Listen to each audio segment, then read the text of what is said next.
ગામડાનો ધબકાર ચેનલના સૌ ખેડૂત મિત્રોને જય માતાજી. મિત્રો, આજે 18 એપ્રિલ અને શુક્રવાર. જીરુની બજારમાં વાત કરીએ તો ભલે ઘટાડો આવ્યો, પણ સિંગાપુર અડધો ટકો કે 1%માં બિલકુલ ઘટાડો નથી આવ્યો. કાલે 10,000 બોરીની ઊંઝામાં વેપારો થયા છે અને આવકો હતી, અને ત્યાં ચૂંટણીમાં પછી નિમણૂકો નથી થઈ એટલે ડખા હતા અને વેપારીઓ હરાજીથી અળગા થઈ જાય એવું બધું પણ સમાધાન થયું છે, એવા સમાચારો છે. ઓલ ઓવર એવું છે કે તેજી આવે તો એમ કે છટાકી તેજી, મંદી આવે તો ક્યારેય કોઈ એવું ન કીધું કે છટાકી મંદી આવી.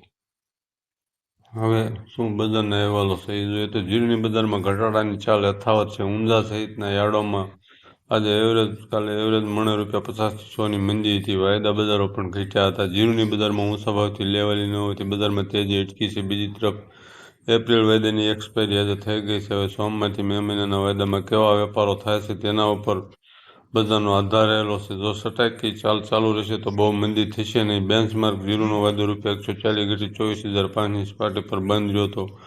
ગોંડલના એક વેપારીએ જણાવ્યું હતું કે ગોંડલમાં જીરુની ખરીદીમાં કોઈ પાવર નહોતો અને 2200 બોરી જેવી આવક હતી, જેની સામે વેપારો 50% માંડ થયા હતા. ઊંચા ભાવથી નિકાસ કરવા લેવાલ નથી. જીરુમાં જે ફોરવર્ડ વેપાર થયા હતા તેની ડિલિવરીને કારણે પણ તાજેતરમાં વેપાર હતા, પરંતુ હવે નવા વેપાર ન થાય ત્યાં સુધી બજારમાં સુધારાની ચાલ જોવા મળે તેવા સંજોગો દેખાતા નથી.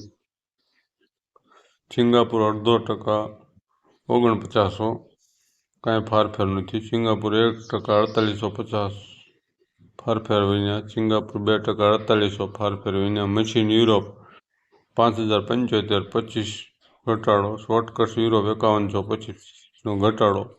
રાજકોટ મીડિયમના 4450થી 4550 100નો ઘટાડો હતો. રાજકોટમાં ચારું 4550થી 4650 50નો ઘટાડો. રાજકોટ યુરોપિયન 4350થી 4725 75નો ઘટાડો. રાજકોટ કરિયાણા બર 4725થી 4800 100નો ઘટાડો. ઊંઝા પ્રીમિયમ 4700થી 4750, ઊંઝામાં 5800ની એન્ટ્રી છે. ઊંઝા સુપર 4300થી 4700, ઊંઝા બેસ્ટ 4500થી 4600, ઊંઝા મીડિયમ 4400થી 4500, ઊંઝા એવરેજ 4300થી 4400, ઊંઝા સાલું 4200થી 4300. હવે આપણે પાછળથી જોઈએ દરેક યાર્ડના ભાવ.